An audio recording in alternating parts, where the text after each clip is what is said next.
Hello hello friends. आज का हम लोग का टॉपिक है कि कैनाइन डिस्टेंपर का बदलता स्वरूप। अब आप कहेंगे कि बदलता स्वरूप मतलब पहले स्वरूप कैसा था। तो उसके बारे में मैं बताना चाहूँगा कि पहले जो है कैनाइन डिस्टेंपर में जो क्लासिकल सिंड्रोम होते थे, जैसे मिर्गी का दौरा टाइप का आना, कहीं एक साइड में लकवा मार देना, या हाथ पैर हिलना, या समझिए आँख या नाक से या मुंह से पानी आना, ये सब होता था ना। उसके जो पंजे हैं वो कड़ा हो जाता था। पड़ा पंजा के बीच में जो गोल नुमा एक ठो होता है, वो पैड, हार्ड पैड डिजीज करते हैं उसे, वो कड़ा हो जाता है। सर पे जो है वो पल्स करने लगता है, मैंने वो वाइब्रेट करने लगता है, धक धक टाइप का। तो वो जब ऐसा होने लगे, सपने में जब छटपटाने लगे आपका डॉग, सपने में मिर्गी का दौरा टाइप का आने लगे, या पेट जो है वो कंपन होने लगे, तो समझिए आपके डॉग को कैनाइन डिस्टेंपर हो गया। ये पहले होता था।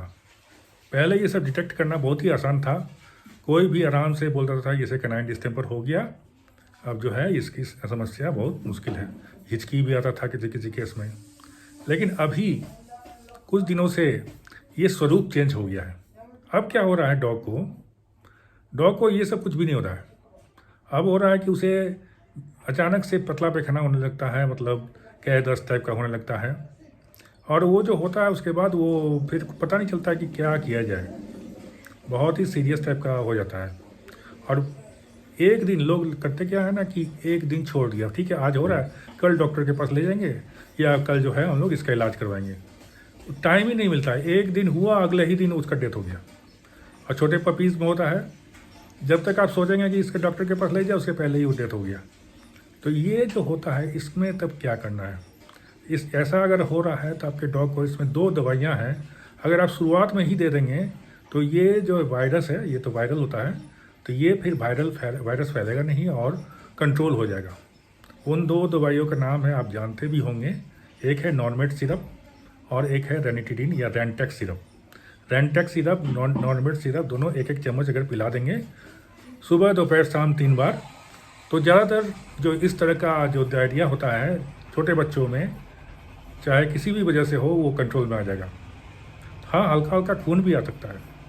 इसी से लोग कंफ्यूज हो जाते हैं, इसे पार्वो हो गया। एक्चुअली में ये पार्वो है नहीं, ये कैनाइन डिस्टेंपर है। डिस्टेंपर अलग है, पार्वो अलग है। लगेगा जैसे पार्वो टाइप का ही हो गया, स्मेल भी आने लगेगा, उसी तरह का सब कुछ होगा।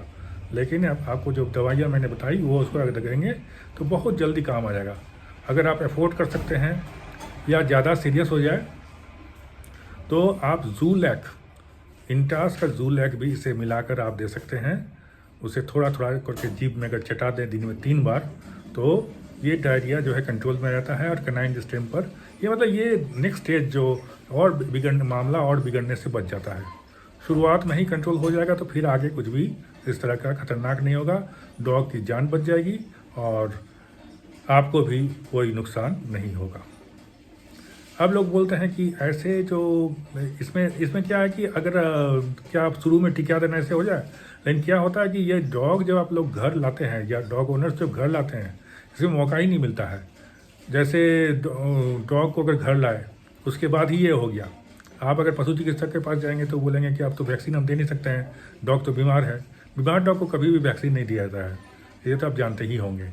तो इसमें वैक्सीन भी देने का मौका नहीं मिलता है, और घर लाने के बाद ही 1-2 दिन में ये चीज़ हो जाता है। तो ये जो मैं दवाइयाँ बताया ये ज़रूर से आप करें। करने के बाद जैसे ही 7 दिन थोड़ा सा ठीक रहे, तुरंत उसे डीवर्म कर दे, कीड़े की दवा पिला दे। कीड़े की दवा पिलाने के बाद उसे तुरंत 1-2 दिन के बाद वैक्सीन करवा दे। और वैक्सीन अगर किए हुए अगर 10 दिन रह गया तो फिर वो वैक्सीन वो प्रभावी हो जाएगा और इस तरह का बीमारी नहीं होगा। बहुत ही आसान तरीका है, बहुत ही आसान है डॉग पालना, सिर्फ आपको थोड़ी जानकारी की आवश्यकता है। तो ये इसी तरह का वीडियो मैं पोस्ट करता रहूँगा कि क्या करना चाहिए। ये तो प्रैक्टिकल समस्या है, आप सिर्फ मुझे बताएं कि किस टॉपिक में वीडियो बनाना है, क्या आपको कौन सा टॉपिक है, कौन सा विषय है जिसके बारे में आप अधिक जानना चाहते हैं, मैं उस विषय में वीडियो बना दूंगा। इसके अलावा मैं ये भी कहना चाहूँगा, मैं प्रैक्टो में 24 घंटा उपलब्ध हूँ। आप अगर चाहें तो मुझे प्रैक्टो में कंसल्ट कर सकते हैं। और हाँ, उसमें फ़ीस ज़रूर लगती है, लेकिन उसमें जो भी फ़ीस है, अगर 500 रुपया फ़ीस है, अगर उसे आप अफोर्ड कर सकते हैं तो उसे अगर दे के मुझसे कॉन्टैक्ट कर सकते हैं। वीडियो कॉल भी उसमें होता है, वीडियो कॉल से आप अपने डॉग को दिखा सकते हैं और बात करके अपनी समस्या का समाधान कर सकते हैं। तो अगले वीडियो तक के लिए आज्ञा दें, धन्यवाद।